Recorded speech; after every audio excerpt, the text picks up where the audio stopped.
So imagine you wake up on a Sunday morning, you put on your Sunday's best, you get in your car, you drive off to church, and you go to sit down, and right next to you is the girl of your dreams. You start talking to her, you get to know each other, you ask her on a coffee date after church, you guys talk some more, you get in a relationship, you start dating, and eventually you have that dream fulfilled of getting married and have kids. But hold on, what is going on here? This is not happening for men in modern day society. The truth is, dating in the West is absolutely broken, and it's not more broken than for Christian and traditional men in the West, and particularly the United States. This dream that I outlined, this vision of how you're going to meet someone and get married and build a family and build a legacy, is just not achievable. It's less achievable than it's ever been in modern society. So how do we go about fixing it? What is the problems and what is going on? First of all, we have to talk about how feminism had shifted church culture. Believe it or not, feminism has absolutely infiltrated church culture, and it's making things more difficult for traditional minded men. A lot of churches, even though they might seemingly be run by men, are secretly captured by female interests. You're not allowed to talk about females' roles in the household. You're only allowed to talk about how bad men are and how men need to step up. And granted, there are a lot of men out there that I think do need to step up and take responsibility for their lives, but the emphasis is always on what men need to do, not what women need to do. And so we get this imbalance where it's all about what the men need to do, how they need to change, how they need to be better, while the women are perfect and just fine the way they are. They can go off to college, they can work, they can be a boss babe and a Christian mother and a traditional woman at the same time.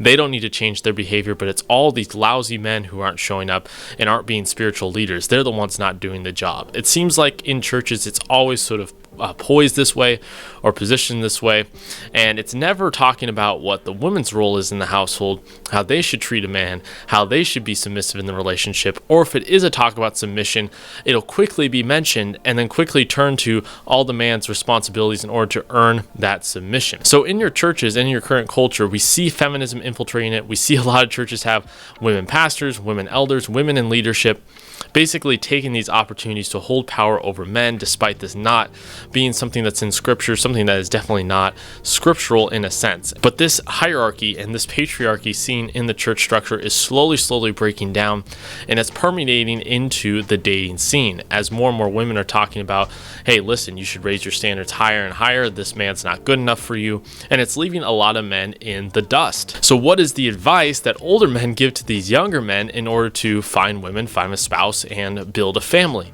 Unfortunately, they're giving outdated advice. A lot of older men, specifically in that boomer generation, or over 50, are telling men, hey, if you just go and you show up to church, that's where you'll find the perfect girl of and the love of your life. You just got to do that. You just got to put yourself out there, not understanding that it's not 1975 anymore. The social dynamics have completely changed, and the desirability of the said women in question at these churches is a lot different. Men are having to work twice as hard for women of half the quality, and men have decided to check out of the conversation in general. They see the work and effort required to compete for these traditional women who aren't even that traditional in a sense with other men, and go, you know what, it's not worth it. I'm not going to make it. I'm just going to take my own path, or I'm just going to worry about it in the future. And for a lot of men, it might be a good solution for them to wait when they're older, when they've accumulated more resources, when they're more desirable to women, to start dating. But even then, when men reach that age, when they reach that period, a lot of men are still not getting desirable results. Some traditional men and Christian men have turned to dating apps, which are their own serious issue, as a lot of women get inflated egos from the oversized amounts of attention. We know that the splits on dating apps are 30%, sometimes 25% women, and 70 to 75% men, meaning you have a lot of men chasing after a few women, giving them an inflated ego and sense of value and an over competition for them. That's why I've often advocated for, in the West, in America, you should try and meet these women in person, as it's going to increase your odds and your chances to meet a woman that you desire. But what if there was an additional solution that didn't involve any of these things, that didn't involve the hopelessness that we find in the West? That's why I talk about and I support the solution on this channel of going abroad for Christian men, specifically for Christian men to find Christian wives. Not go abroad to experience the joys of being abroad and the pleasures and indulging in things and indulging in drinks and indulging in, some of the ways that you can do things overseas with women. I'm not talking living that kind of lifestyle. I mean, being specific,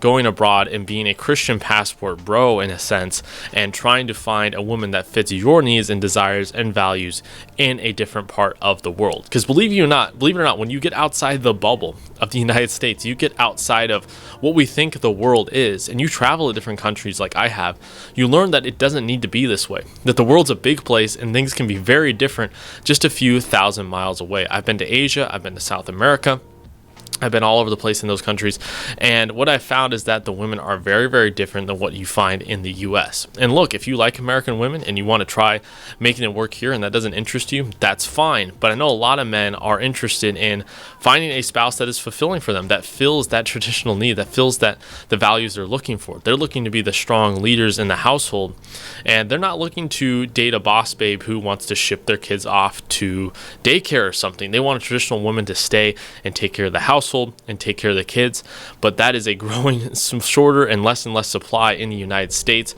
So where do they go? And that's why I offer up the solution of going overseas. I have videos on some places that you can look at there, but that is what I think is ultimately the solution for these men who are not having luck here. The supply is dwindling of women that they would actually want, and they should try and go overseas. It's not really as hard as it sounds. Yes, there are some difficult steps in the beginning, but with a little intuition and a little elbow grease, you can really make for yourself an amazing life in a different country and find a woman that you find to be your quality and your match. The women in different countries, especially countries that are still developing, just have a different attitude towards marriage. They have a different attitude towards men providing. They're not as entitled. They've come from more humble beginnings. So they're willing to do a lot for the man in order to have them provide for them, in order to give them safety and security.